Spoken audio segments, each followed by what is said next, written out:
بسم اللہ الرحمن الرحیم، السلام علیکم، میں ہوں شیخ وقاص۔ ناظرین، آپ کو بہت بڑی خوشخبری، بہت بڑی اپڈیٹ دینے جا رہا ہوں۔ حکومت پاکستان نے ایک نیا پروگرام شروع کیا ہے جس کا نام ہے آغوش پروگرام۔ اب یہ آغوش پروگرام کیا ہے؟ آغوش پروگرام بیسیکلی حاملہ خاتون کے لیے ہے۔ اب حاملہ خاتون اس میں رجسٹرڈ کیسے ہو سکتی ہے؟ بڑا ہی سمپل فارمولہ ہے، یا تو وہ خود احساس کفالت پروگرام کا حصہ ہو، یا اس کی ساس جو ہے وہ اس پروگرام کا حصہ ہو، احساس کفالت پروگرام کا۔ اگر ان دونوں میں سے کوئی ایک بھی نہیں ہے تو وہ آغوش پروگرام کا حصہ نہیں بن سکتے۔ اگر ان دونوں میں سے کوئی ایک بھی رجسٹرڈ ہے تو آپ اپنے قریبی بنیادی مرکز صحت سنٹر میں آپ جا کے اپنے آئی ڈی کارڈ، اپنے خاوند کا آئی ڈی کارڈ، اپنی ساس کا آئی ڈی کارڈ، یہ ساری چیزیں لے جا کر وہاں پہ اپنی رجسٹریشن کروائیں گے۔ جب آپ وہاں پہ اپنی رجسٹریشن کروائیں گے تو آپ اس پروگرام کا حصہ بن جائیں گی۔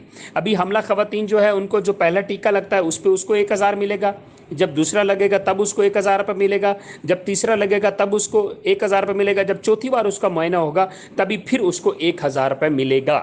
تو جیسے ہی اس کے بعد اس کا بچہ پیدا ہوگا تو بچے کے بھی ہر 2 سے 3 مہینے کے بعد اس کو 1000 روپے ملے گا، اور جب وہ 2 سال کا ہو جائے گا، اس کا سرٹیفکیٹ بن جائے گا، تب اس کو ون ٹائم 2000 مل جائے گا۔ یہ ٹوٹل پیمنٹ جو ہے مل کے 17,000 روپے بنتی ہے۔ تو بہنوں بہت بہت زیادہ مبارک ہو۔ جو بہنیں حاملہ ہو چکی ہیں یا جن کی شادی ہو چکی ہیں، آپ لوگ جائیں، آپ لوگ جا کے اپنا جو ہے معائنہ کروائیں۔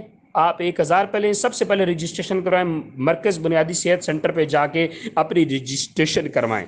اس کے بعد جو ہے آپ اپنا جو ہے حکومت پاکستان کا اس پروگرام سے بینیفٹ اٹھائیں۔ Thank you.